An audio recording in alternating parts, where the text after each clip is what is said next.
Bon, les mots que j'avais choisis pour initier mon rapport ont été illustrés de façon très convaincante par le comportement et les discours de notre maire, de ceux qui l'ont accompagné, soit en se taisant, soit en annonnant. Intolérance, allergie au débat, peur de la contestation. Le rapport 32, qu'il veut faire passer en cachette et dans la nuit, lorsque vous aurez besoin d'aller prendre un repos pour préparer la journée de demain, ce rapport illustre la gouvernance égocentrique d'un clan municipal. Un clan qui se prétendait une équipe unie pour la raison, c'est la raison pour laquelle nous avons été 5 y adhérer, et qui n'est plus devenu qu'un clan arc-bouté sur son pouvoir.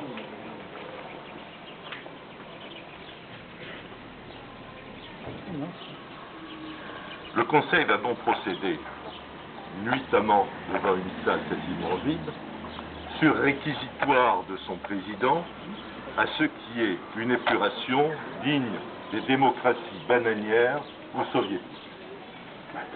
Les élus du groupe Pugnas sont accusés de nuire, je cite, au bon fonctionnement de l'administration communale.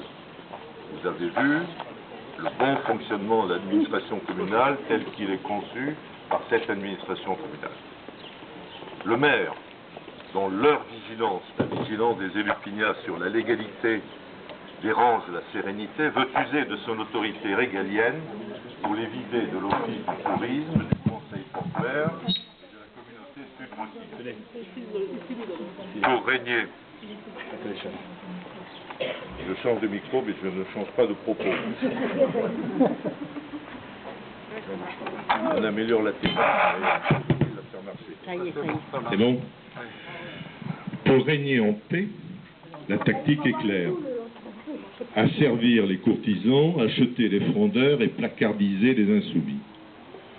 Nous sommes des frondeurs qu'il ne peut pas acheter, donc des insoumis qu'il faut évincer. Il aura fallu 8 mois.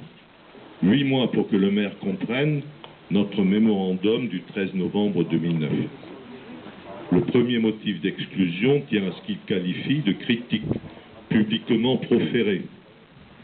C'était des avertissements et des conseils, certes fermes, je le reconnais, mais démocratiquement et correctement exprimés dans cette salle, après avoir été présentés, je le précise, à plusieurs reprises par nous, aux élus de la majorité, soit en tête-à-tête, soit en groupe, et notamment en réunion de cabinet.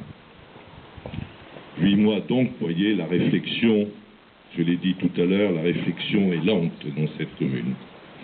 8 mois pour comprendre la portée de nos critiques sur, je le cite encore, ces méthodes de gestion personnalisées, centralisées, d'opacité arbitraire et de favoritisme.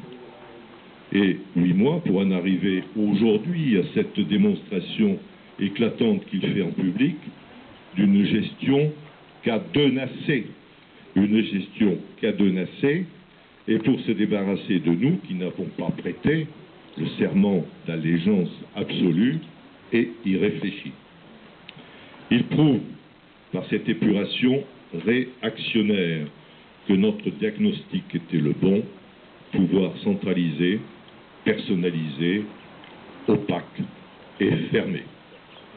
8 mois pendant lesquels il ne nous a donné aucun motif à changer d'opinion.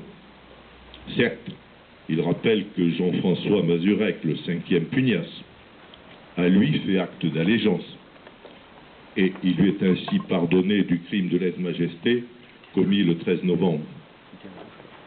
Chacun ici sait pourquoi, et par indulgence pour cet homme qui n'ose même plus assister au conseil municipal, qui n'ose même plus se montrer devant les électeurs, je n'en dirai pas plus.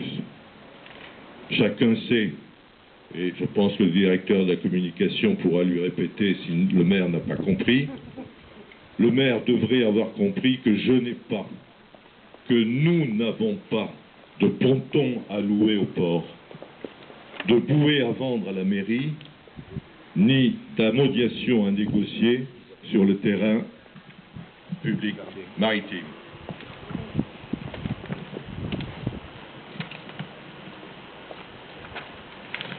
Alors, à défaut d'arguments d'intérêt ou d'ambition pour nous séduire, il n'avait qu'un seul argument pour nous convaincre, c'était celui de gérer correctement l'intérêt public.